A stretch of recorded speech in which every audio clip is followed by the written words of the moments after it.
Pessoal, eu já dei start na gravação de hoje, já dando prosseguimento aqui, já vou a chamada aqui da Daniele até o presente momento. Então, depois que a gente finalizar aqui, eu dou uma olhada nos relatórios, tá? Para fazer a atualização. Então, vamos lá. Aula passada a gente falou sobre o capítulo 5. Agora eu vi aqui. Vamos dar prosseguimento no capítulo 6, que é sobre elementos de máquina. Vou abrir o livro virtual aqui, a gente não perdendo a referência.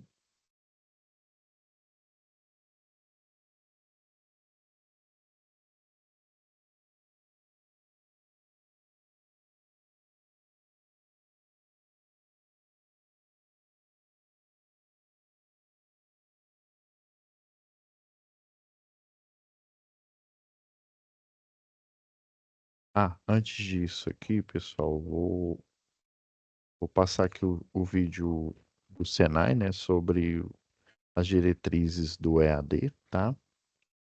E depois dele a gente volta com a nossa programação normal. Já estou incluindo o som aqui.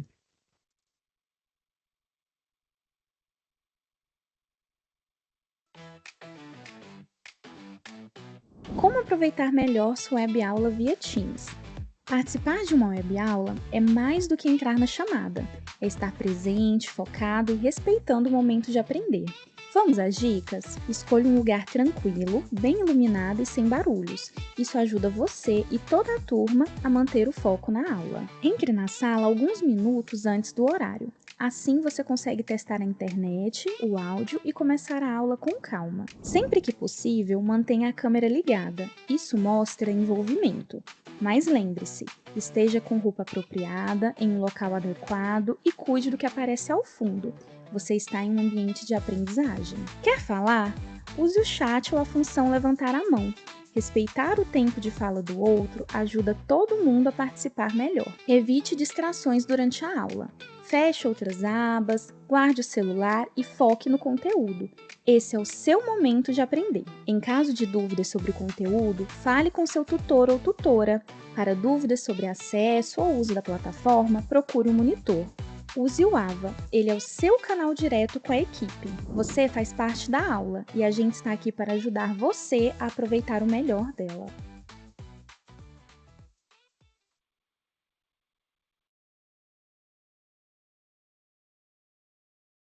É, deixa eu compartilhar aqui.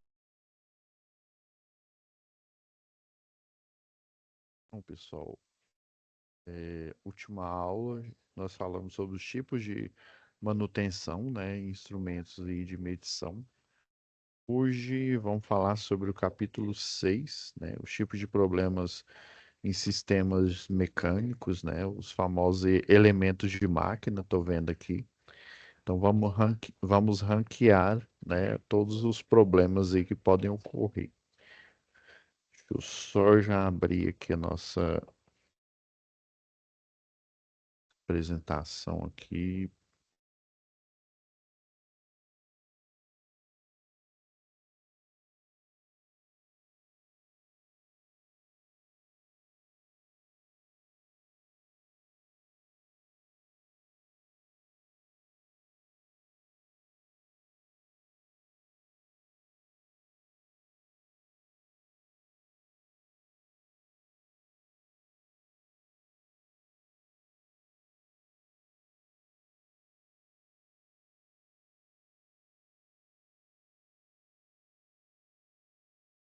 Carregando aqui.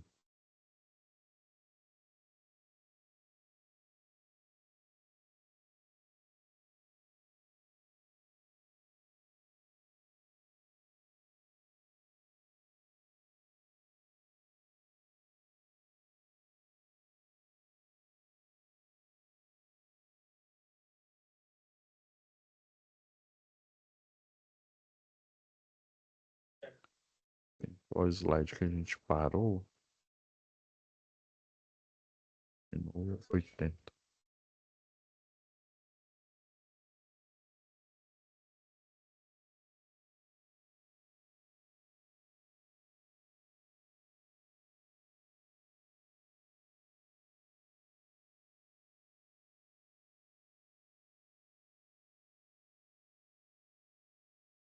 Então, pessoal, a gente conhecer assim, os problemas típicos, né, em sistemas mecânicos, a gente já remete logo à física, né, a parte aí de cinemática, onde nós sabemos aí deslocamento, nós sabemos fatores como velocidade, aceleração também, né, variação de velocidade também, né, não só a velocidade. Quando eu vejo a velocidade ali, por exemplo, no carro ou em qualquer móvel, né? A física chama móvel. Eu estou vendo a velocidade instantânea, né? Velocidade instantânea ali dá velocidade média, caso você continue com aquela velocidade, né? Se no ponteiro ele está marcando 60, por exemplo, se você continuar naquela velocidade, com aquela constante ali, né? Você vai andar a 60 quilômetros por hora. Então, os sistemas mecânicos aí, né? Também a parte de dinâmica. Acredito que a dinâmica é até mais presente do que a cinemática, né? Ela divide em cinemática e dinâmica aí, né? Então, nós temos que conhecer esses elementos. Eu tirei aqui do livro, né? Esses elementos de máquina, uma vedação, por exemplo, é um elemento de máquina. Então, qualquer elemento, inclusive lá na NR12, que é a norma de segurança do trabalho que fala sobre máquinas e equipamentos, ela dá uma abrangência para uma máquina, né? Até a definição ali, né? A definição que uma máquina é todo e qualquer implemento não natural, ou seja, o que que é natural para nós aqui? As mãos, né?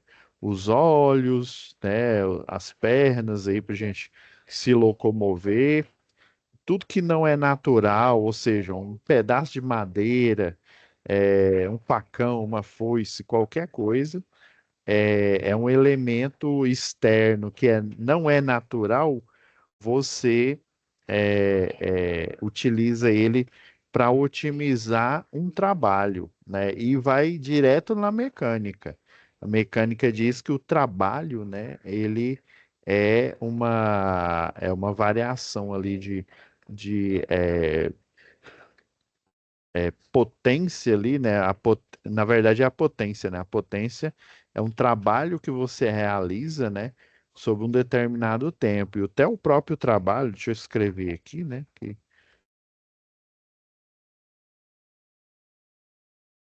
eu configurei aqui, eu espero que saia, que da outra vez não saiu. Eu não sei qual que é o problema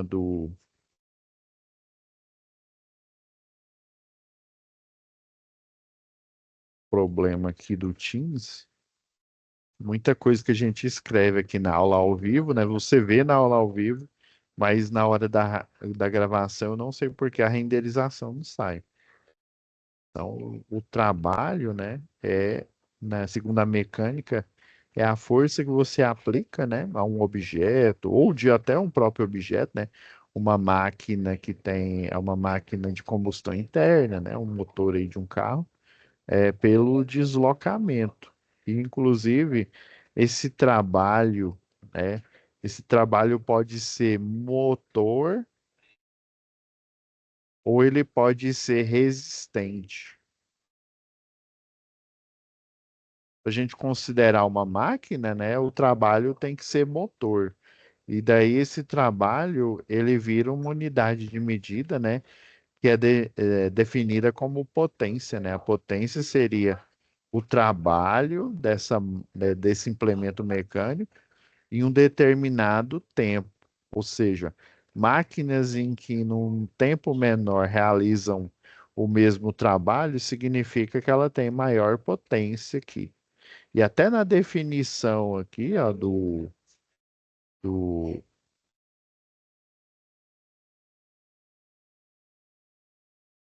na definição aqui de que elementos de máquina são denominados elementos de máquina os dispositivos empregados para unir e fixar peças e equipamentos em máquinas, equipamentos em construções mecânicas.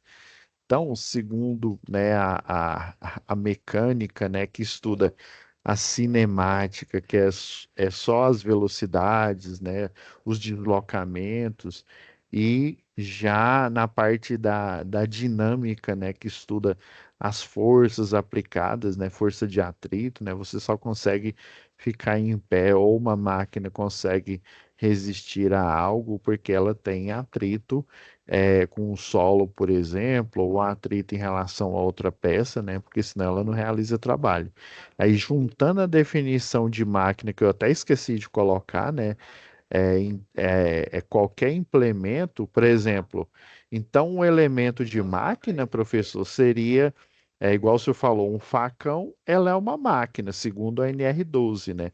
É um implemento não natural que eu consigo que potencializar o meu trabalho, ou seja, eu consigo, quando fala potencializar, você já lembra logo de potência, ou seja,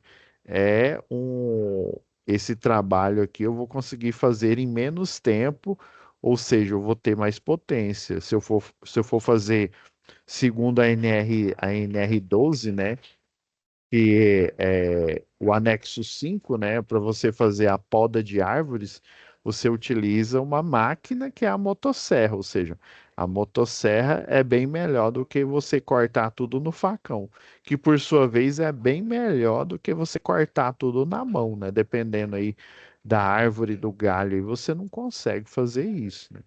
Então, quer dizer que essa máquina, que é um implemento não natural, que ajuda, que potencializa eu realizar trabalho, ou seja, eu faço o mesmo trabalho em um menor tempo, né? Ou seja, se você pensar com facão, você vai fazer em mais tempo do que é uma máquina, né, em si, né? Do que com a motosserra. Então, esses elementos de máquina são elementos de fixação. Professor, então, o cabo do facão, ele é um elemento de máquina. Por quê? Porque a nossa mão aqui, né, até o EPI também, né, o equipamento de proteção individual, eles pode ser considerado ali um elemento de máquina, já que, vamos supor, parte dessa máquina é você, né? O operador, então eu posso considerar o cabo ali, né, como elemento de máquina, que ele vai melhorar a pega, né? Bem melhor eu num cabo de madeira do que pegar no metal, né? Ali no metal, depois que você fez a cura ali daquele facão ali, por exemplo, que você produziu, né? Então, essas características, ó, uma característica importante dos elementos de máquina, ou seja, desses elementos que fazem fixação, né? Unir, fixar, também isolação, né? Faz isolação. Por exemplo, eu tenho uma máquina e até eu fui, eu fui nesse final de semana fazer uma aula inaugural com uma turma lá de eletrotécnica de Quirinópolis. E daí a gente foi testar lá, mostrando, né, para a turma o que que o curso de eletrotécnico, o que que ele esperaria do curso. Daí eu peguei uma máquina lá, um implemento que a gente estuda lá na UC de acionamentos pneumáticos e eletrohidráulicos. Então, a tubulação do sistema pneumático, né, que é por ar comprimido, ela estava ressecada. Aí, por ela estar ressecada, ela estava fragilizada no bico ali do pistão. Aí, na hora que eu liguei, ele pá, arrebentou ali. Eu falei, ó, isso aqui é práticas de manutenção. Eu até lembrei, eu falei, ó, tô com uma turma aí de aprendizado aí, que o pessoal tá estudando a última UC, que é sobre manutenção. O que que provocou isso? Ah, uma má fixação. Eu falei, beleza, ó, você já tá entendendo. O que que pode ter provocado aí? E aí tinha um lá que ele já tinha até acho que é um curso de mecânico, né? Ele falou assim, ó, professor, pela coloração aí, ela tá aquela cor burro fugido, né, do tubo lá, e realmente estava numa coloração diferente. ele deve estar já, a vida útil dele o Jesus já chamou ele há muito tempo, né? Ele é o famoso morreu, mas esqueceu de cair, né? Aí todo mundo riu, eu falei assim, você tá certo, viu? Você não falou tecnicamente, mas é isso mesmo. O tubo ele está ressecado, né? E aí por isso ele não fixou. Daí eu peguei, pedi para o professor presencial lá, né? Nós dois estávamos lá na aula inaugural, né? Depois que a gente apresentou o curso. E daí ele pegou um tubo, até não foi de propósito, não, né? Mas aí eu lembrei, eu falei assim, ó.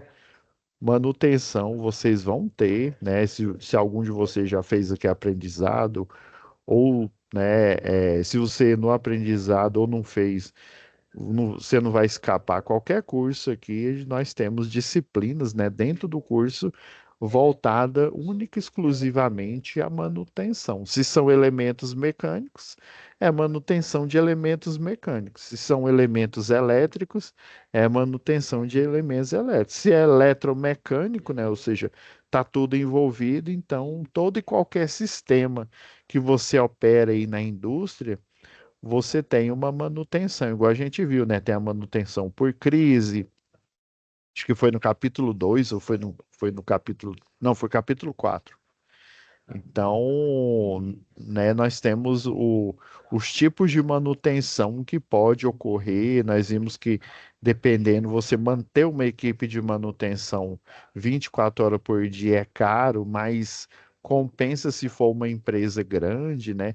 Ou seja, é melhor você pagar o salário de uma equipe, por exemplo, para uma terceirizada da Equatorial Distribuição, né?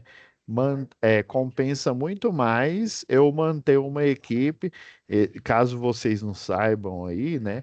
Eles trabalham no regime de plantão, ou seja, eles ficam de plantão. Caso naquele dia não haja nenhuma ocorrência ou algo agendado, né? Às vezes você chega lá, você tem serviço para fazer porque está agendado. Vamos supor que está agendado você fazer uma ampliação de uma infraestrutura de rede de distribuição, ou seja, colocar energia, né, energia de média e baixa tensão num determinado setor, aí, um setor novo, né?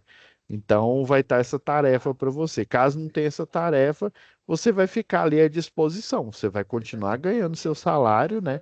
Mas aí vamos supor que nesse dia, isso acontece bastante, não tem nenhuma ocorrência, né? Se não tem ocorrência, né, vai ter salário? Sim, porque você está à disposição naquele plantão para manutenção, né? As manutenções que ocorrer, obviamente, existem as manutenções preventivas, igual a Equatorial. Desde a época da CELG, depois foi a Enel, agora a Equatorial, eles vêm trocando a rede, uma rede antiga, né, com cabo nu, que ela é mais frágil e mais perigosa, né? Não só para o usuário, mas para a própria concessionária, eles estão trocando por uma rede a de baixa tensão, que é chamada multiplex, e a de média tensão, que fornece a energia aí para sua casa, para sua indústria, para o seu comércio, né? Ou seja, ela transforma essa energia do 13.800 para o 220 monofásico ou 380 bifásico, ou seja, duas fases, ou trifásico, né? 660. Então, ele faz essa conversão de energia aí. Então, você entender os elementos, por exemplo, no próprio curso de eletrotécnica e de eletricista de redes, nós entendemos toda a infraestrutura, né? Ou seja, os elementos de máquina, né? O que é o poste, são os cabeamentos, o transformador, né? Qual que é o papel de cada um, né? O poste, por exemplo, o papel dele, por que que o poste é alto? Nós temos poste de 9 até 14 metros e você tem ainda o cálculo que chama cálculo do engastamento, que é a fundura ali, né, da valeta que você vai cavar.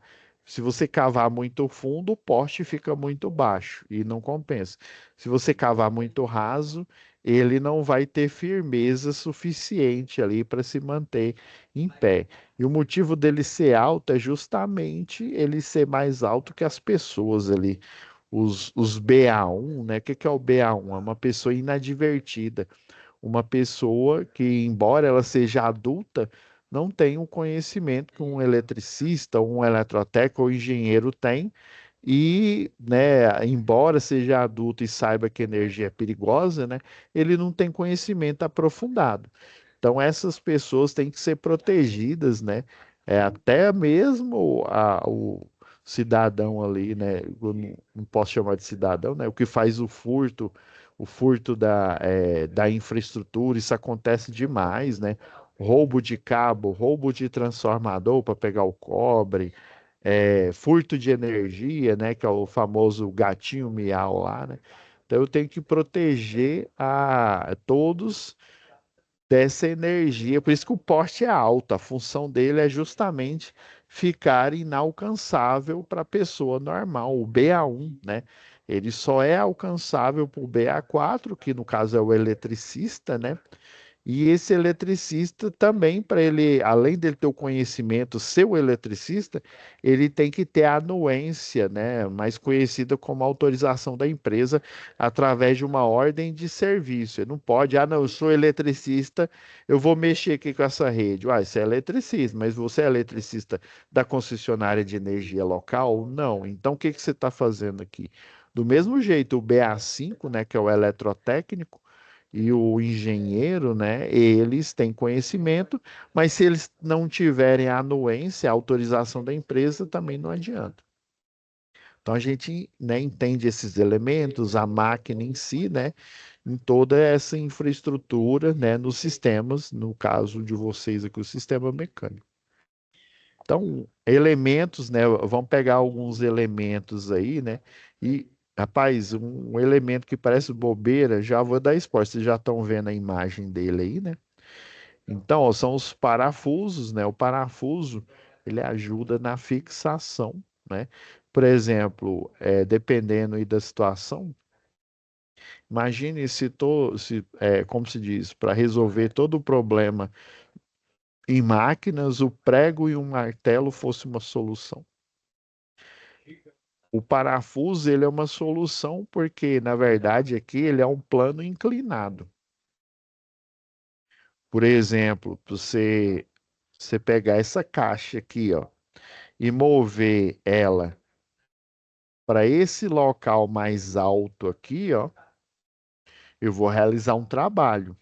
E para eu diminuir esse trabalho, o pessoal aí da física tem o chamado plano inclinado. Então, no plano inclinado aqui, ó, as forças atuantes vão ser diferentes aqui, ó. Tem a normal, tem a força peso, tem as componentes, né? A componente da força peso que está no eixo X, aqui está no eixo Y aqui, né? E aí essa força vai ser dividida não para o solo aqui, né? Mas ela vai estar numa espécie de tangente. O pessoal utiliza até a regra do paralelogramo, né? Então é uma forma de você diminuir esse trabalho. E a rosca aqui do parafuso nada mais é do que um plano inclinado. É uma forma eficiente de você fixar um elemento na máquina, né? Você vai usar prego, o prego ele perfura, né, a superfície, a madeira. Até mesmo a madeira, se você utilizar o prego de forma inadvertida, você pode rachar aquela madeira. Pessoal aí, né, tem um professor aqui que ele dá aula para o curso de movelaria, né, o de construção de móveis. Ele deu uma dica. Um dia eu estava assistindo uma aula dele ali, vendo ele ministrar a aula, né? Aí ele falando que você faz um furo na madeira, né, com uma broca menor, né? Por exemplo, você vai fazer um furo com a número, sei lá, número 10. Você pega uma número 6 ou até número 8. Ele diz que um número bem menor é melhor. Aí você faz um furo, que chama de furo diretor. Aí esse furo diretor, ele já vai criar esse plano inclinado. Aí depois é que você vem com um parafuso do tamanho que você quer, né? E isso diminui a tensão na madeira e faz com que você consiga, né, colocar, né, um parafuso. Você pode também pôr um parafuso na madeira, né, sem ela rachar, ou até mesmo o prego, né? Você pega uma broca com, né, com uma bitola menor do que o do prego que você vai colocar, uma bem fininha mesmo, você pode fazer o furo e depois você pregar com ele, né? Então, assim, para todo, né, para todos problema, né, nem como diz o ditado lá, nem todo a solução é o martelo. Às vezes a solução é uma furadeira aí, né, ou um martelo rompedor aí, dependendo do que você vai fazer, né? E daí você tem os padrões, né? Você tem um plano inclinado que vai ajudar a realizar esse trabalho, né, para ele ter um melhor desempenho. Você tem as cabeças aqui, né? Igual está falando aqui, ó. Aí, ó, os parafusos em relação à cabeça podem ser do tipo sextavado, né? Que é um hexágono, pode ser quadrado, né? Ou geralmente chamam parafuso cabeça máquina, né? Tipo máquina, que é uma cabeça quadrada. A baulada é mais ou menos esse formato aqui, né? Ó. Parece um cogumelo, né? E aí tem alguns que tem essa cabeça baulada e aqui, ó, ele é quadrado justamente para ele prender, né? Ele não tem fenda, às vezes ele não tem fenda, o que vai fixar ele aqui por baixo, na rosca aqui no plano inclinado, é uma porca, por exemplo, uma porca quadrada. Tá? Então, essa figura ilustra, né, esse elemento de máquina aqui.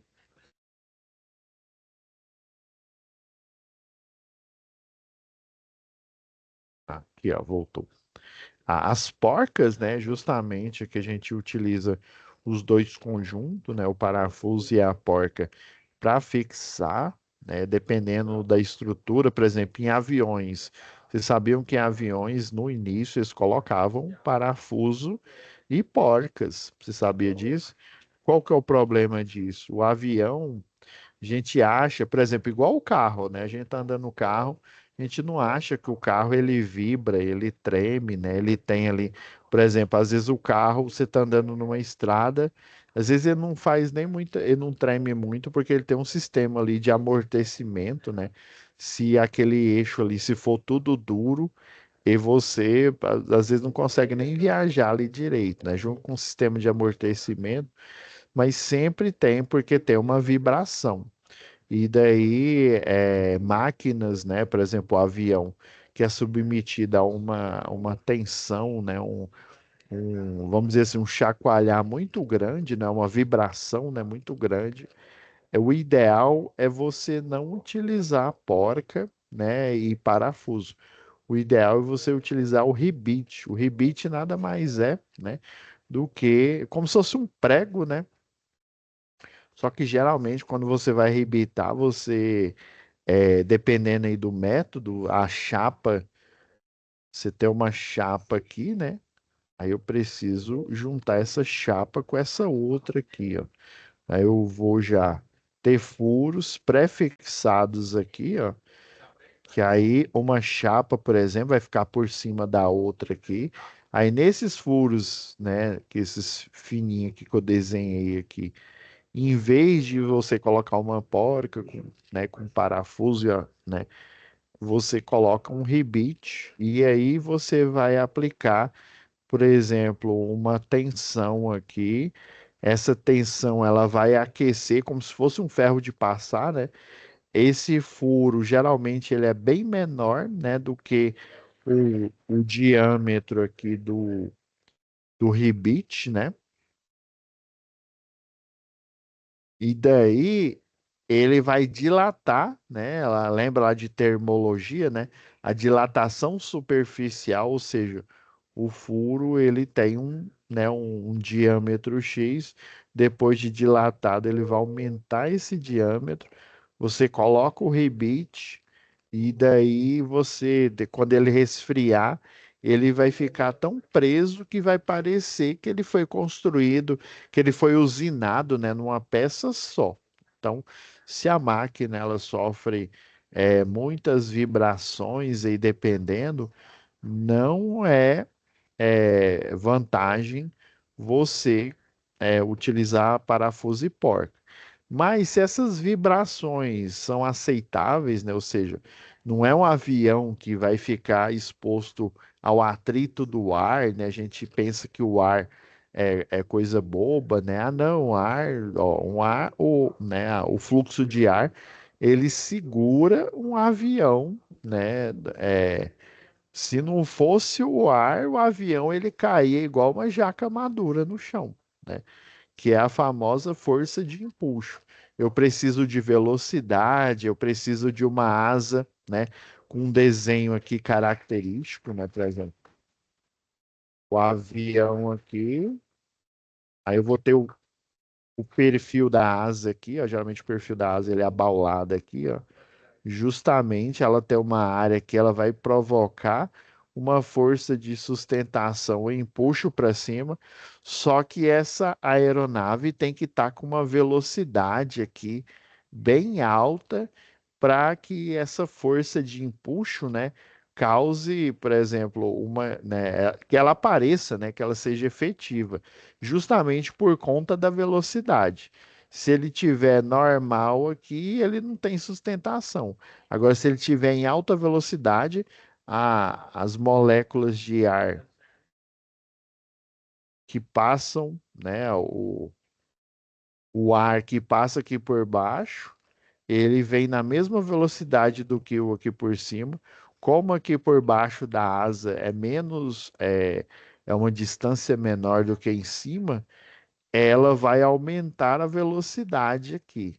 Se você colocar um marcador, geralmente o pessoal lá do ITA, lá, né, do Instituto de Tecnologia Aeronáutica aí, né, o engenheiro aeronáutico, eles colocam num túnel de vento e aí colocam uma fumaça com um pigmento, né, uma coloração. Aí lá no túnel de vento, esse pigmento com essa coloração, ela vai atingir ali o entorno da asa e daí eles vão ver como que o ar se comporta aqui naquela asa, se eu tenho que aumentar o tamanho dela, a área de atuação, né? Se o aileron ali, né, o aileron que causa a, a mudança ali, né, dele de uma altitude mais baixa para uma altitude mais alta, e aí eles fazem um teste todinho. Aí eles veem cada elemento do ar ali, né, individualmente. Aí eles descobriram que, por exemplo, se tiver turbulência, o empuxo ele simplesmente desaparece, né? Por isso que o avião ele pode entrar em stall, né, que é queda livre, tá? Então, todos esses elementos aí, né, eles precisam ser analisados aí, que fazem parte da máquina, né, que também pode fazer parte dos elementos de máquina. Agora, se você não tem uma vibração muito alta aqui, né, você pode utilizar entre a porca e o parafuso, né, a porca aqui, né? Vamos supor, essa sextavada aqui e esse parafuso, você pode colocar uma arruela, só que é uma arruela de pressão, ó, tá vendo? Ela aqui, ó, aqui é porque não dá para você ver, mas uma parte dela tá para baixo e a outra tá para cima. Se você for ver essa primeira arruela aqui, ó, se for ver ela de lado aqui, ó, parece um retângulo, um corte aqui, né? Um corte na seção transversal dela aqui, ela vai parecer um retângulo. Agora, a de pressão não. O lado dela que está seccionada aqui, ó, vai estar um pouco para baixo e o outro lado, né, o que continua aqui da arruela, ele vai estar para cima, ou seja, essa torção ali no metal, ela vai causar uma pressão entre a porca e o elemento que ela está fixando aqui, né, do parafuso, né? A superfície que ela está fixando. E essa pressão justamente ela impede que a vibração mecânica faça com que ela desatarrache, ou seja, com que ela se desprenda sozinha. Tem outros modelos aqui, né? Modelo de porca aqui, ó, que é essa daqui borboleta. Tem essa daqui, ó, eu não me lembro qual que é o nome, deixa eu ver se ele fala aqui. Construída, roscada em conjunto. Isso daqui, ó, se não me falha a memória, o pessoal utiliza em sistemas de mecânico ali na parte de eixo para fazer o acoplamento de uma porca com outra ali para ela travar. Aí tem a autoatarrachante, que ela tem uma borracha aqui, ó.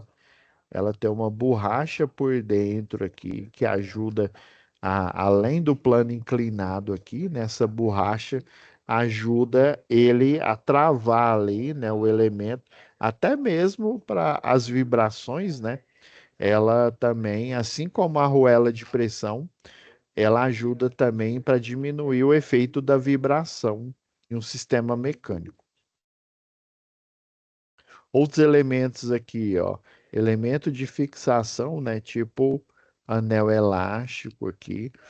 E dentro dos elementos de máquina, nós temos também os elementos de vedação, né? Tudo que ajuda, por exemplo, se tem uma máquina que ela tem óleo, ou igual lá no caso que eu falei da aula inaugural, né? Que tem o ar, dá para você colocar um elemento ali. Às vezes esse elemento ele é no formato de um produto, né? Um líquido, ou ele é no formato de uma fita de polivinil ali, né? Que é o famoso veda-rosca, né?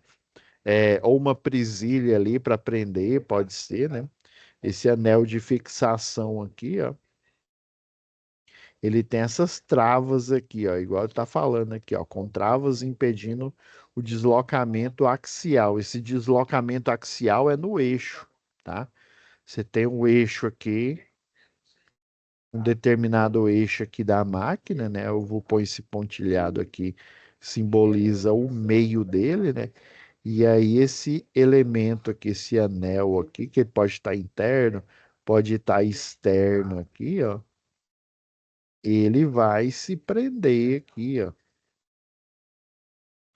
Aí tá vendo esse elemento aqui que tem um furinho aqui?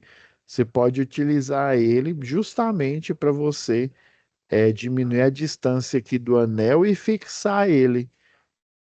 Você fixa entre os dois anéis ali, né? E aí vai evitar que, por exemplo, uma outro elemento de máquina, que uma parte maior do eixo aqui, ele se desloque para frente. Geralmente o pessoal coloca um elemento chamado cupilha. Essa cupilha é colocada aqui, ó. Você faz um pequeno rasgo aqui no. Vamos supor que essa parte aqui, ó, e tem um cilindro maior que conecta com esse cilindro menor aqui que eu desenhei. E aí a cupilha você coloca aqui, ó. Justamente a cupilha, o pessoal chama de chaveta também, né? Justamente para evitar o, o movimento axial, né? Que evite que ele vá ou para frente no eixo ou para trás aqui, né? Desalinhando a máquina aqui, né? Se é um eixo, com certeza é um elemento ali que gira, né? Ou tem alguma coisa que gira ali, por exemplo, as rodas ali de um carro, né? E aí você tem o eixo, tem a parte de transmissão, tem a parte ali, o diferencial, né? Que aí ajuda manter, ele controlar as velocidades, né? Porque o carro, como ele é muito grande ali, a velocidade geralmente por dentro da curva vai ser maior, né, do que a velocidade por fora da curva e poderia fazer com que o carro simplesmente ele virasse, né, no sentido aí da curva. E aí com o diferencial não, ele vai manter como as rodas independentes rodando cada uma na sua velocidade, né? E aí geralmente é, causando, né, um desgaste menor na máquina. Ó, elementos de apoio, ó, por exemplo, eu preciso de um eixo, que esse eixo interno aqui, ele gire aqui na máquina, eu coloco os elementos de apoio, tipo o rolamento, né?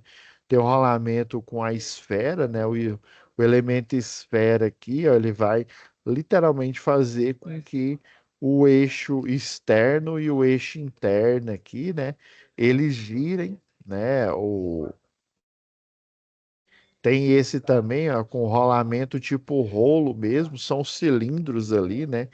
Aí, geralmente esse de rolo aqui se a carga mecânica em cima do eixo ela é maior. Aí o de, não que o de esfera não aguente, mas esse aqui com rolo, geralmente é uma máquina com um eixo muito pesado aí você tem que utilizar um rolamento especial, né? Aí o mancal aqui, né, que é o que segura aqui o rolamento, ó, vai ter o anel de vedação aqui que fica nesse meio aqui, ó. Você pode pôr um anel de vedação aqui, ó. O mancal é justamente o que segura. O mancal, por exemplo, de um motor elétrico, o pessoal chama de estator, né? Onde fica a carcaça externa e o estator é o enrolamento, é uma bobina externa que, dependendo da máquina, ela fica parada e o eixo do meio ele gira. Tem outras máquinas, não, que é o contrário. O estator ele gira e o eixo do meio ele fica parado. Tem algumas máquinas que são assim. São as máquinas de relutância variável. Relutância variável é você em vez de você alternar ali o campo magnético, né? O fluxo de campo magnético é que vai alternar a força ali, né? No giro do motor. Eu comentei com vocês, né? Que o motor ele tem uma bobina, um motor com bobina quadrada, que aí lembra que eu falei? A corrente vai estar numa direção do lado aqui e do outro ela vai estar em outra direção. Aí uma força quando ela vem de um lado, essa força às vezes ela tá para cima, do outro lado às vezes ela tá para baixo aqui, né? Como se fosse um pedal, ela vai criando essa variação de campo magnético, ela cria essa força. Em algumas máquinas aí eu vario o, o campo magnético, ele não vem variável. Se o campo magnético não vem variando, eu não crio essa força. Ela só aparece quando eu tenho variação de campo magnético. E daí eu tenho que utilizar um circuito especial para ele forçar essa variação de campo magnético, para essa força aparecer e ele conseguir girar, né? Aí é o chamado motor a relutância variável. O que mais aqui?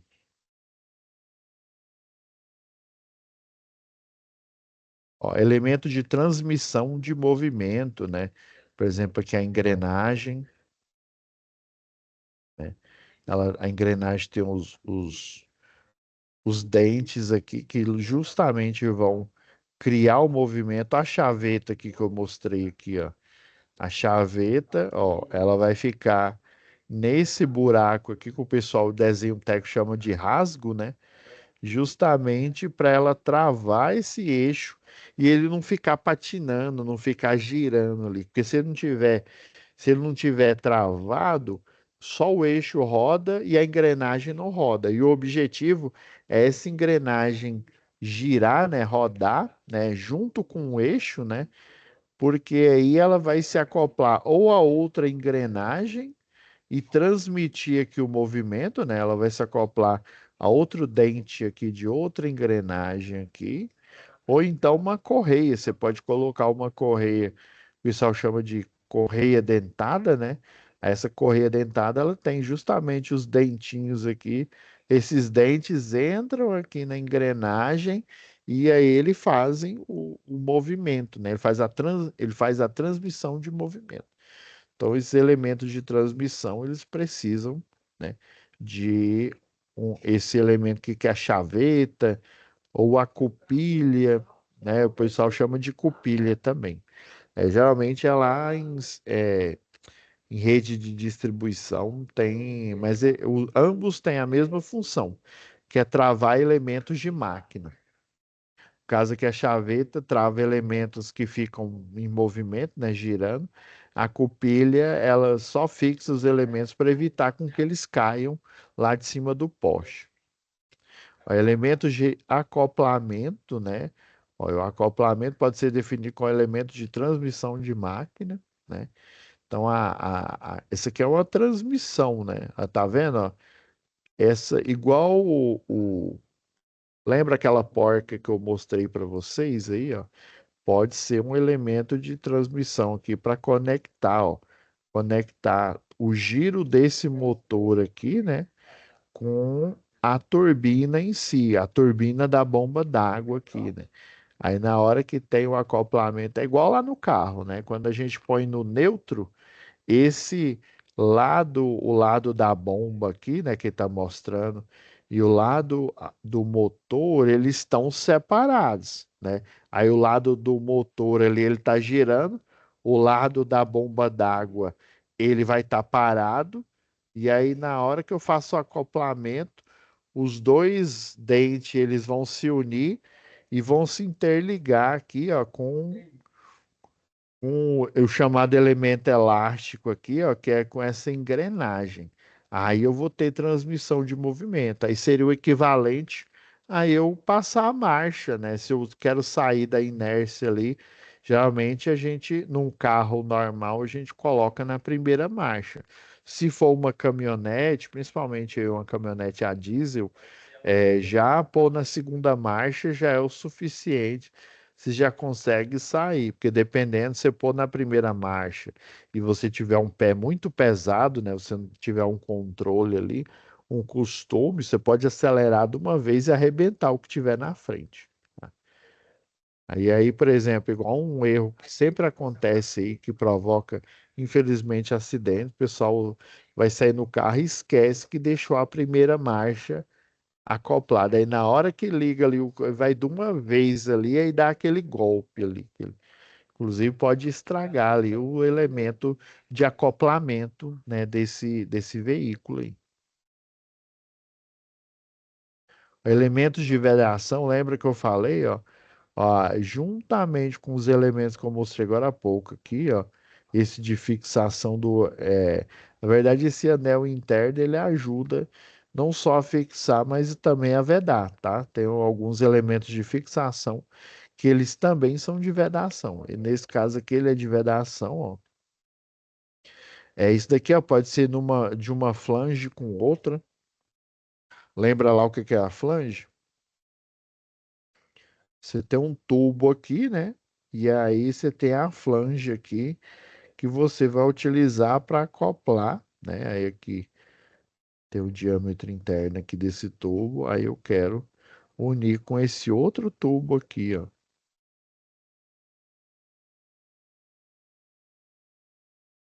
Aí a flange é essa parte alta aqui, ó, que aí eu coloco, por exemplo, um parafuso aqui, né, que é a cabeça dele, que é o final. Você põe um parafuso aqui, põe uma porca para juntar a flange. Mas aí, dependendo aí, vamos supor que é um líquido, né? É água. Eu apenas juntar essas duas flanges aqui, pode ocorrer que com o aumento da pressão, né? O contato né? Ele é, ainda mais se é um metal, né? Geralmente é um metal. Ele é rígido, ele não tem a elasticidade dele é relativamente baixa, ele consegue passar nesse entremeio ali, por exemplo, o líquido, ele consegue extravasar. Aí, para evitar que ele extravase, eu coloco um elemento de vedação aqui no meio, né? Que seria esse anel de vedação. E aí, esse anel de vedação, por ele ser mais elástico, né? Com a força ali que você faz o aperto ali, ele ajuda, né? Não só a fixar melhor, mas principalmente evitar com que a água aqui, né? Extravase, em vez de ir de um lado ou outro da flange aqui, ela pega e fica vazando aqui, fica dando aquele jato de água aqui, né? Ou até jato de algum elemento que não seria interessante eu deixar ela espirrando por aí. Por exemplo, na Ambev aí, né? Nessas fábricas aí de bebidas, o sistema de SIP, né? O de limpeza automática, ele utiliza soda cáustica nos reservatórios ali, para tirar qualquer traço da outra bebida e limpar, obviamente, né? E aí depois que você coloca uma água ali para lavar, né, para finalizar a lavagem, e essa água é justamente para alterar, né, o pH ali, né? Apesar da soda cáustica ser uma base, né, ela é uma base corrosiva, né? O pessoal chama de base ácida, né? Mas eu acho melhor colocar como corrosiva. Aí imagina, só para vocês terem uma ideia, no local onde ficam os tanques, né, com soda cáustica ali, né, que aí eles alimentam o sistema, que a soda ela vai sair daquele alimento, daquele tanque. Inclusive é um tanque, eu não sei se vocês já viram uns galão gigantescos, pelo menos aqui em Goiânia, aqui, né, nessas pracinhas aí que o pessoal inventa de lavar carro. Aí eles pegam uma carretinha e colocam um tanque, um galão de água gigantesco. Aquele galão de água gigantesco ali, eu já vi ele para aplicações, né, em fábricas de refrigerante, né, de bebidas. E daí, dentro daquele galão gigantesco, você tem soda cáustica, né? Eu achei, na hora que eu vi, a primeira vez que eu vi, eu falei, gente, eu já vi esse trem em algum lugar. Aí eu lembrei, rapaz, eu vi lá na Ambev, lá um galão igualzinho esse, é o mesmo tipo de galão gigante, né? Aí ele fica com soda cáustica, ele fica ao ar livre mesmo, e daí a soda cáustica sai daquele galão ali, vai para o sistema de limpeza ali de lavagem, né?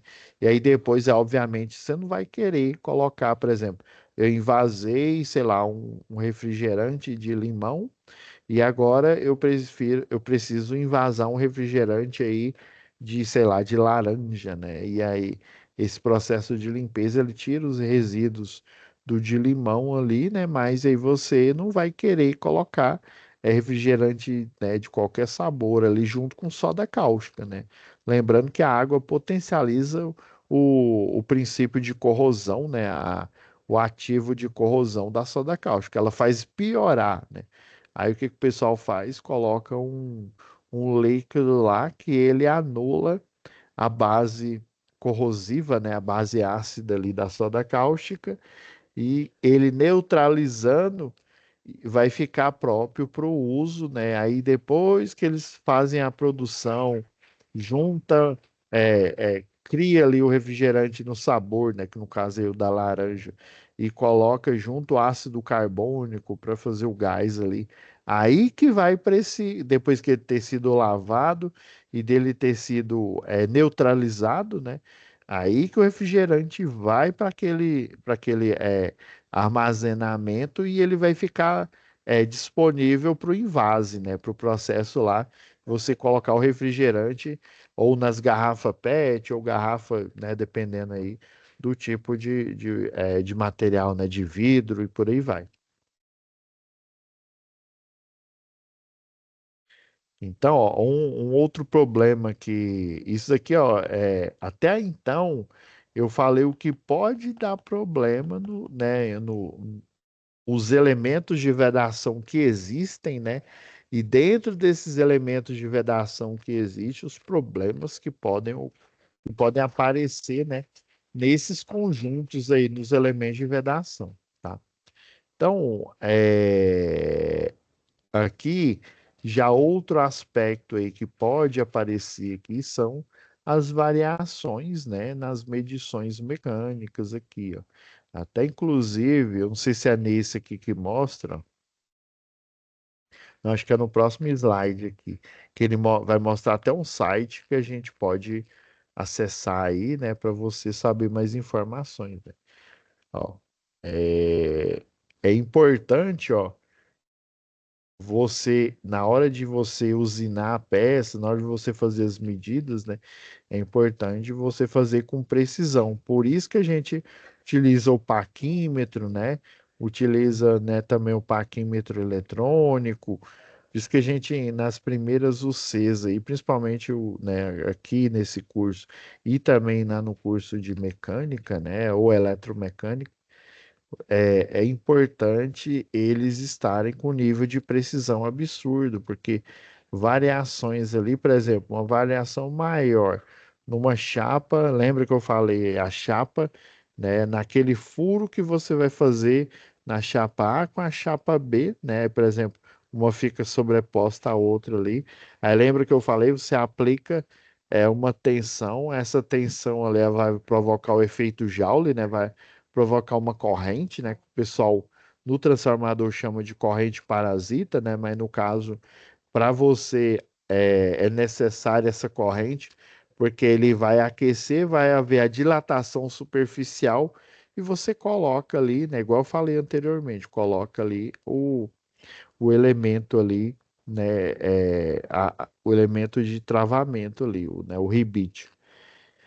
Imagina você, né, a ferramenta ali que faz o furo, ela pegar um pouco a mais, né, ou um pouco a menos, daí aquela quantidade de tensão que você coloca ali não vai provocar um aquecimento, que por sua vez não provoca uma dilatação superficial e ele não vai conseguir, né? Aí, eu preciso aquecer mais.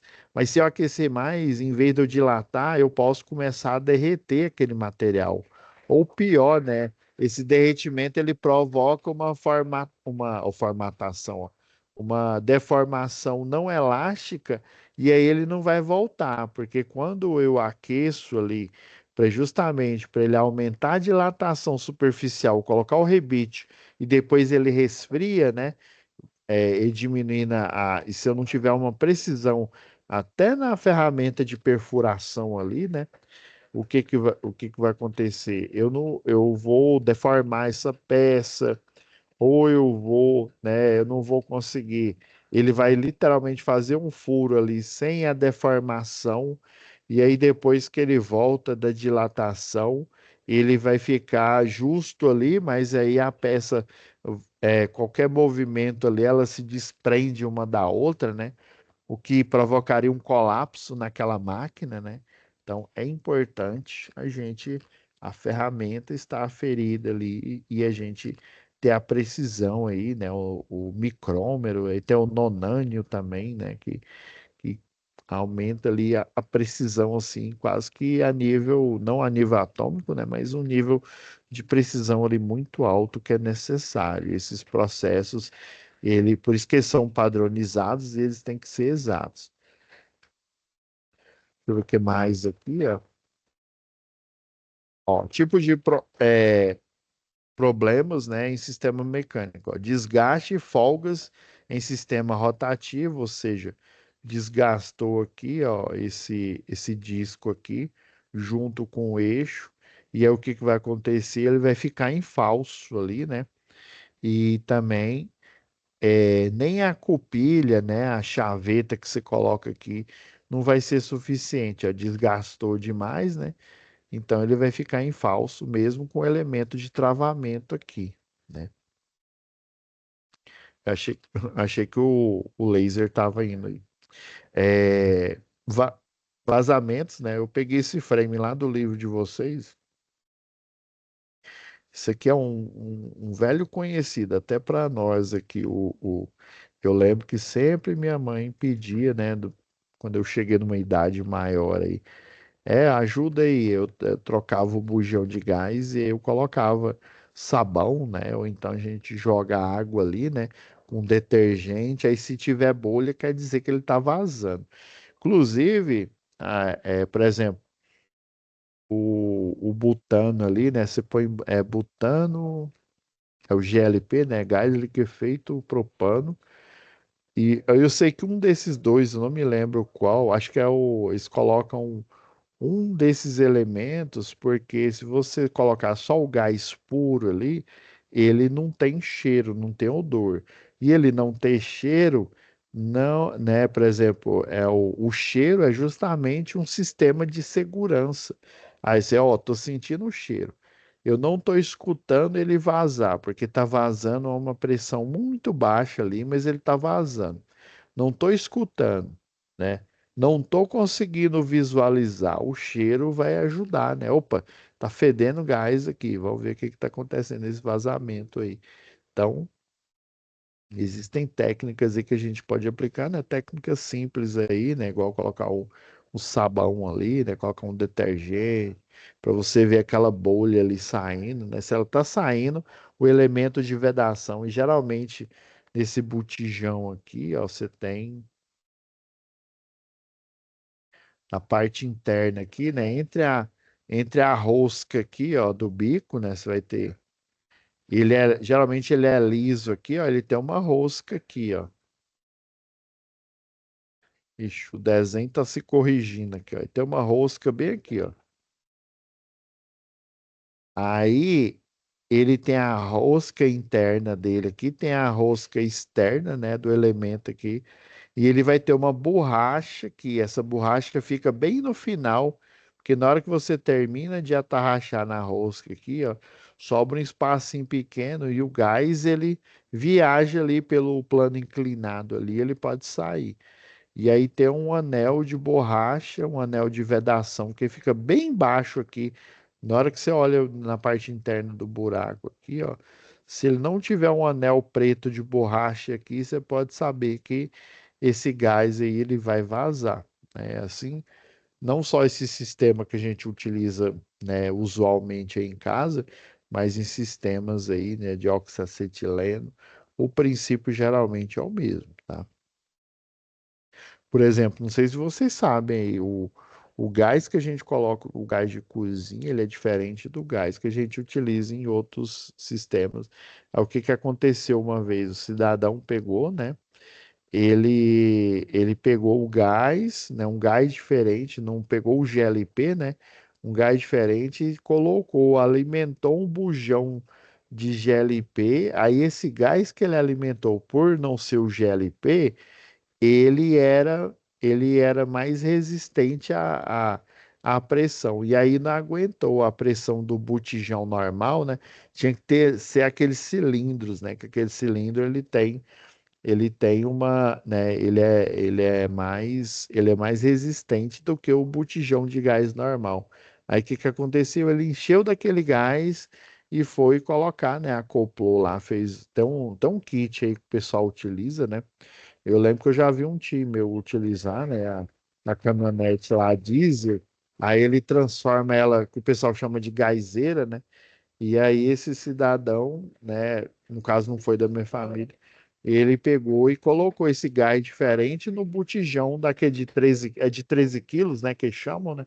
Aí o que que aconteceu? Ele expande, a força de expansão dele, né, a pressão que ele causa é muito maior do que o GLP normal. O que que aconteceu?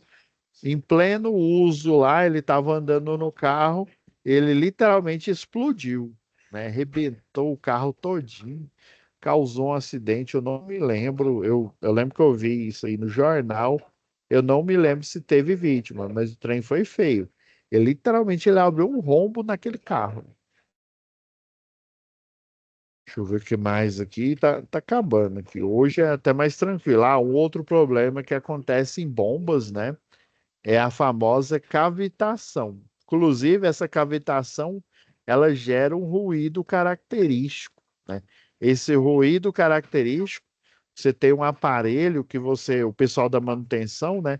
Ele parece um ultrassom. Você coloca lá em cima da máquina, né? A sonda, e aí, quando você faz a manutenção preventiva, né? A manutenção no horário específico, aí todo dia você colhe esse dado aí.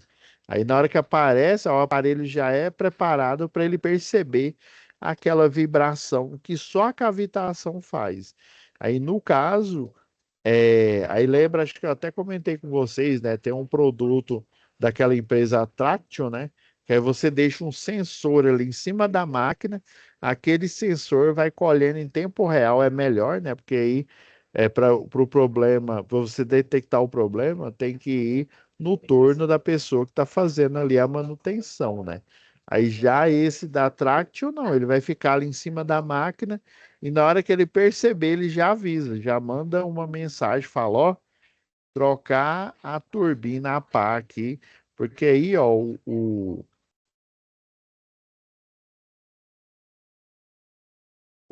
aí você tem a pá da turbina aqui, ó.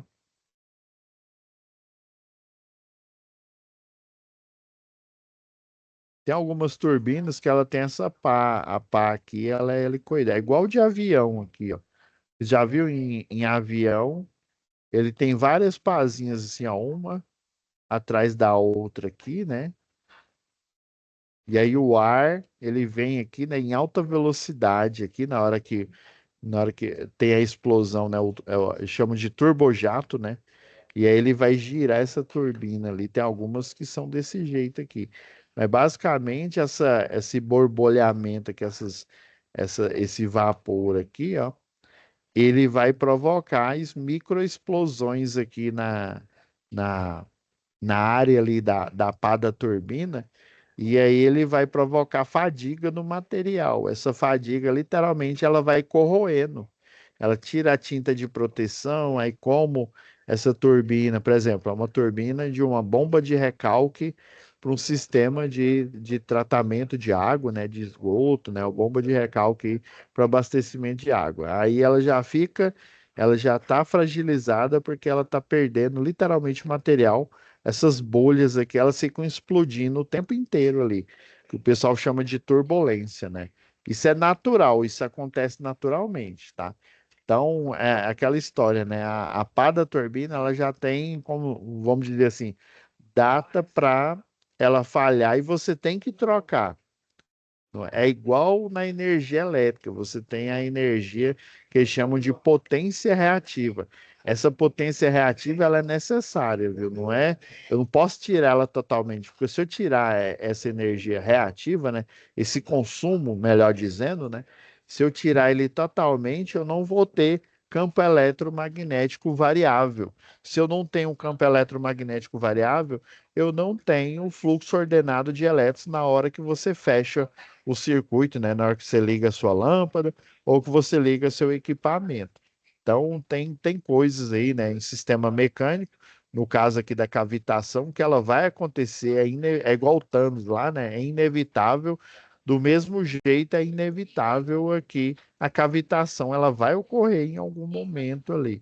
Aí junta, né, junta que ele está desgastando ali a área da turbina, e junta que é a água, né? A água oxida e com metais. Aí se está desgastando, o desgaste, a primeira coisa que ele vai fazer é o quê? É corroer a camada de tinta protetora. Aí vai ficar só o metal ali exposto. Se fica só o metal exposto, esse metal vai ficar suscetível à oxidação, né?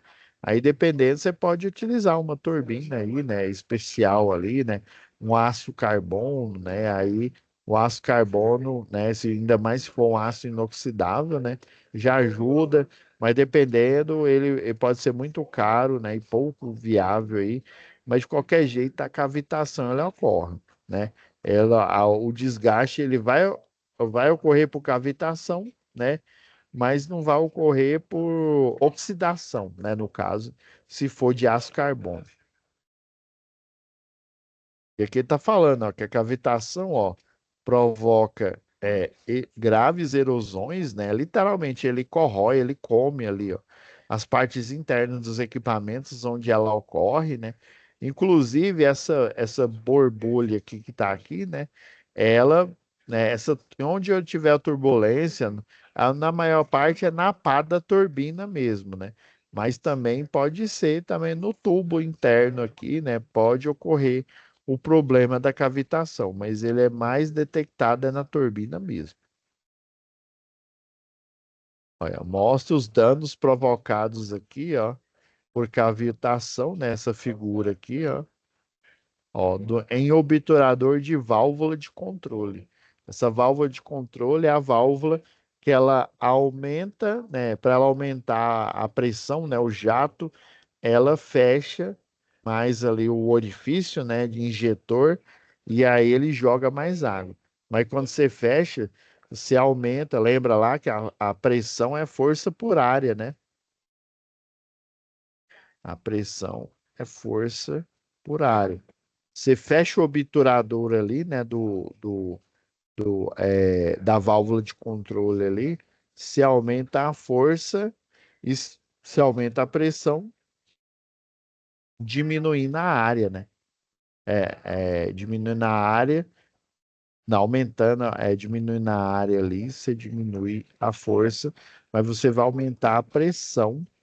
E aí a pressão mesmo ali, ó, na hora que fecha o obturador aqui, ele causa uma cavitação aqui nessa superfície.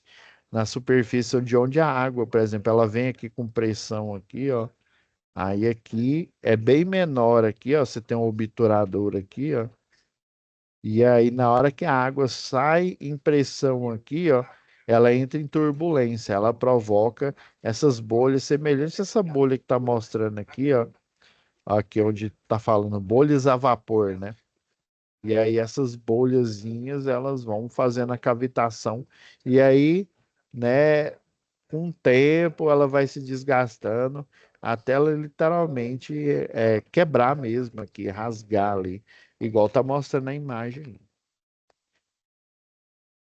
Então, pessoal, em resumo, né, para a gente finalizar, né, a aula de hoje, que é a teoria de hoje, né, do capítulo 6, né? Olha, quando a máquina ou um equipamento não funciona, né, conforme foi projetado, o setor de manutenção deve verificar os motivos. Às vezes são vícios mesmo, né, vícios, né, de manutenção ou vícios na própria máquina ali, ó, que contribuíram para chegar, né, o que o pessoal chama de SS, né, SSM, né, solicitação de serviço de manutenção, né, a reparação dos sistemas, né, compreende a avaliação do problema, você vai avaliar, né, e ajustar o necessário. Então, nós temos as três fases aqui elencadas, é a avaliação, né, nessa fase você verifica o desempenho do sistema mecânico quanto à eficiência, né, e observa se, né, se executa todos os passos dentro do tempo adequado, né? Inclusive tem os indicadores ali que o pessoal utiliza aquele programa Microsoft Project, né? Nos indicadores ali de tempo, eles pegam, por exemplo, um, um profissional ali, vamos supor, um instrumentista que ele é muito experiente, ele faz a manutenção ali em 1 hora, tá? Então quer dizer que se você tiver muita experiência no grau, no nível dele, né? Você vai demorar 1 hora. Agora, um aprendiz, né? Um aprendiz aí de instrumentista ali, por exemplo, ele vai demorar mais, né? Então, se esse problema demorou 2 horas, né? Demorou três aí, né? 1 hora você não vai ser reclamado, não, porque o especialista demorou 1 hora, aí tem esses indicadores aí de eficiência. Ajustes, né? Então, você avalia o que está com problema, você faz os ajustes, né? No caso aí, igual a gente comentou aqui anteriormente, a cavitação, né? Troca a turbina, aí você vai olhar se aquela turbina, se aquela pá daquela turbina realmente ela tá com o sistema ele mostrou que está com barulho de cavitação, né? Aí você olha também nos sistemas adjacentes ali, né? No tubo, para ver se o tubo não sofreu, né? Igual eu mostrei aqui, ó, no slide anterior, se o obturador aqui, né, também não sofreu esse problema, né? Esse obturador é tipo e também tem umas lâminas que chamam lá na hidrelétrica, aí tem a turbina que chama Francis.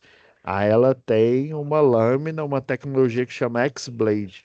A X-Blade aqui, né, abaixo dela, você vai ter o dosador ali. Na verdade, ele não é um tubo igual esse daqui, não. Aí só um tipo de turbina, que é a turbina Pelton, que tem um parecido com esse aqui que vocês estão vendo aqui, mas a turbina Francis, ela é tipo uma pá mesmo. Aí essa pá, ela aumenta ali, né? Se ela abaixa, o buraco aqui onde passa água aumenta a pressão. Se ela levanta, eu diminuo a pressão e passa mais água, né? Ela controla nesse tipo aqui, ó. Então, ajuste, ó, nessa etapa, o profissional de manutenção deve estar atento a efetuar a regulagem de velocidade dos componentes móveis. Inclusive, né, numa hidrelétrica tem um sistema que o pessoal chama de escada, né? Aí ele olha, ele verifica, né, se os dosadores ali estão aumentando ou diminuindo a pressão em tempo real, justamente para aumentar a frequência, né? Caso por exemplo, principalmente no horário de pico, né? que é o hora a partir das 6 horas da tarde, geralmente eles aumentam a velocidade porque está anoitecendo, ou seja, o circuito de iluminação de todo o Brasil está sendo solicitado, a iluminação das residências, das indústrias e até de loja, até que nem tanto, né? De um supermercado, um grande comércio, mas de residência com certeza. Isso vai aumentar o consumo ali. Aí o sistema escada em tempo real, ele vai ajustando ali a dose ali de água que ele manda para a turbina para ela aumentar a velocidade, porque aí o eixo vai ficando mais pesado. Quanto mais energia o cliente industrial, residencial e comercial utilizar, o eixo do gerador ele vai ficando mais pesado. Aí o dosador ele tem que aumentar, ele tem que diminuir a área para aumentar a pressão e ele manter a velocidade, né, para você ter a frequência de 60 Hz. Você não pode ter nem muito acima, nem muito abaixo. Tem que ser ali, é o nível de tolerância, acho que é de 5%, se eu não me engano, aí dependendo. É muito, a tolerância é bem baixa mesmo. E aí, né, depois que você avalia, faz ajustes, né, às vezes é necessário você trocar componentes, né, igual no exemplo aí da cavitação, né, já está tendo cavitação, mas, né, ela ainda aguenta um mês, tal. Dependendo, né, da experiência do profissional, né, essa parada programada, você pode agendar uma outra parada programada, né, mas aí dependendo aí do estado, não, vou ter que substituir o componente agora, ele está muito deteriorado. Se ele tiver pouco deteriorado, o pessoal às vezes fala, não, ó, daqui uma semana ele ainda aguenta, a gente pode fazer uma parada programada. Mas justamente faz a parada programada para que na hora que ele estiver precisando utilizar o sistema, ele não cair. E se ele cai, na hora que ele está utilizando, né? Seja na parte de logística, seja na parte de produção, né? Isso vai afetar toda a cadeia produtiva, que o pessoal chama, né? Vamos supor, eu deixei de invasar no horário específico algumas bebidas. O que que vai acontecer, né? O caminhão que já está esperando lá fora e aí a empilhadeira que já está trazendo aquilo que foi invasado, ela está entregando. Mas o outro aqui, ó, vai demorar muito mais. Esse aqui já vai ter saído, né? O outro vai demorar muito mais porque eu não estou invasando. Quer dizer que se eu não estou invasando no horário que tenho que invasar aquela bebida, aquele produto, ele não vai ser armazenado, né, nos pallets no horário que é previsto para ele ser armazenado. Por sua vez, ó, é como se fosse o pessoal chama de efeito dominó, né, na cadeia produtiva. Vai atrasar tudo, né? A partir daquele evento ali que ocorreu uma falha, tudo na frente ali, ó, vai atrasar e perda, né, econômica mesmo, pessoal. Às vezes você ficar parado, eu trabalhei numa construtora em que o pessoal pagava hora extra, principalmente para os eletricistas, né, que eles ficavam em campo fazendo a montagem, principalmente o industrial. O eletricista industrial, ele tinha muita hora extra, às vezes eles contratavam um ali rápido ali de fora, porque já passou daquele banco de horas ali, de 60 horas, né? Mas ele preferia pagar hora extra, porque a hora extra ficava muito mais barato do que se ele pagasse o, é, a multa, né? A multa às vezes era milhões de reais, né? Vamos supor, é melhor eu pagar de hora extra, sei lá, dependendo da quantidade de funcionários ali, sei lá, tô chutando um valor aleatório aqui, 10 mil reais, ou eu pagar uma multa de 100 mil reais por dia não concluído. É melhor pagar 10 mil ou melhor pagar 100 mil, tá? E os 10 mil vão ser bem empregados. Já os 100 mil, não. Os 100 mil é literalmente gasto, é só gasto, né? Não é lucro. Tá? Então, aí você contrata mais gente ou paga hora extra. Aí o pessoal lá do RH vê a quantidade de horas, né? Senão, aí eles tomam cuidado para não ultrapassar 60 horas ali semanais, né? Acontecia demais, né? Eu sempre indicava alunos lá do centro de treinamento, né? para principalmente os eletricistas industriais, para suprir, né, lá do centro de treinamento, do Senai também, né, que na época eu também ministrava aula presencial para o Senai também, né? Eu sei que eles falavam, ó, arruma, cadê que esses alunos lá do centro de treinamento na época era a Enel, né? Era a Enel e o Senai. Ah, não, não tem da Enel, não. Então, cadê os do Senai lá? Ó, fala que e tem que ser rápido o serviço, porque tem que ser no final de semana. E geralmente era sábado e domingo ali, para poder dar uma acelerada ali na obra. Então, se depois de avaliar, né, fazer a inspeção visual, dependendo inspeção por ensaio, né? Inclusive o problema aí do golpe de ariete, né, o problema aí da cavitação, ele ocorre, né, da avaliação por ensaio, né? Ou seja, tanto você utilizando o equipamento ali manual, ou então o sensor lá daquela empresa que eu falei, da Traction, né? Você, por inspeção, por ensaio, né, pelo equipamento ou telemetria, né, você já faz, né, a avaliação aí e aí escolhe ali fazer a substituição do componente, né? Geralmente, dependendo do tipo de substituição, o ideal é você fazer o agendamento da parada programada, tá? Sempre pense, eu estou aqui trabalhando na cadeia produtiva aqui, né? Se faça as perguntas ali, igual não tem aquele livro lá, O Homem Mais Rico da Babilônia, né? Que fala que quando você quer gastar o dinheiro em alguma coisa, você tem que se fazer pergunta. Eu preciso realmente dessa coisa que eu estou desejando? Na indústria tem a versão, né? Essa versão, né? Ah, se esse sistema, se essa linha de produção aqui parar, eu tenho uma linha paralela para suprir a produção dessa linha aqui, ela tem o mesmo nível, sei lá, de tantos metros, né, sei lá, metros cúbicos ali por hora, né, dependendo do tipo de produção que você está fazendo, né? E se parar, eu tenho uma linha paralela ali que vai ajudar? Tenho. Ah, mas essa linha, ela vai estar disponível na hora que estiver fazendo a produção? Não, ela vai estar fazendo, sei lá, a produção de, inclusive, um outro produto, né? Às vezes você está numa linha ali, está fazendo um extrato de tomate, e na outra você está fazendo ali, produzindo e envasando, né? Um ketchup. Ah, não, mas é tudo tomate, né, professor? Um extrato de tomate, ketchup é tudo a mesma coisa, né? No final das contas é tudo tomate. Não, a receita é diferente, a finalidade é diferente ali, né? Geralmente extrato de tomate, ele você vai cozinhar ali, né, ali na comida ali, né? Já o ketchup não, ele já é pronto para o uso, né?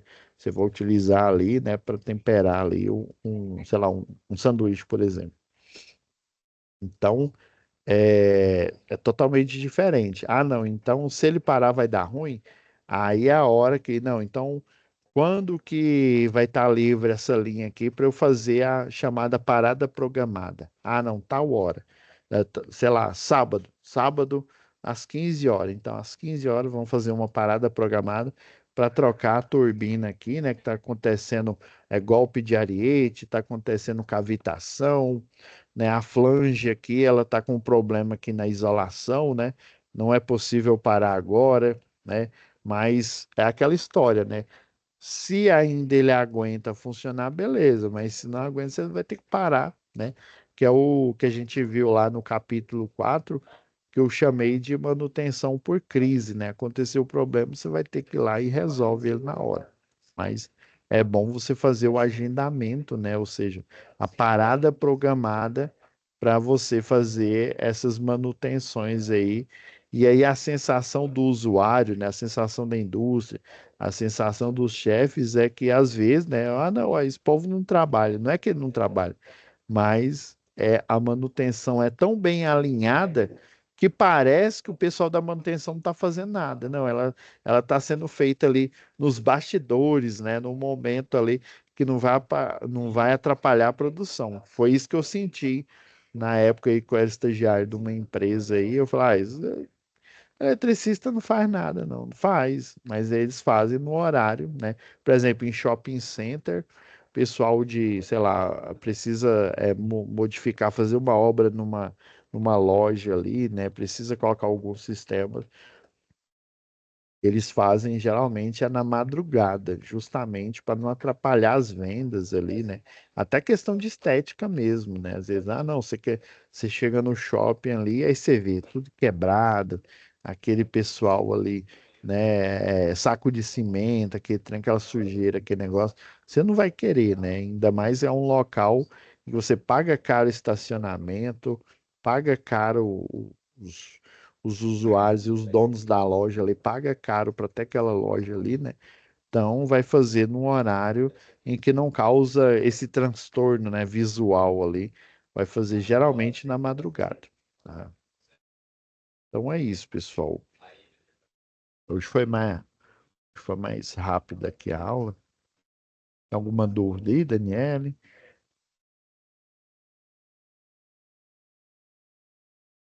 Não, nenhum. Ah, hoje seus colegas hoje não apareceram, não. Geralmente a Ana Laura, a Daiane, Caroline com Y, geralmente ela Elas devem ter aparece. Então tá. Fica com Deus, tá? E até a próxima web aula. Vou ficando deixar também. render. Até. Amém. Deixar renderizando aqui.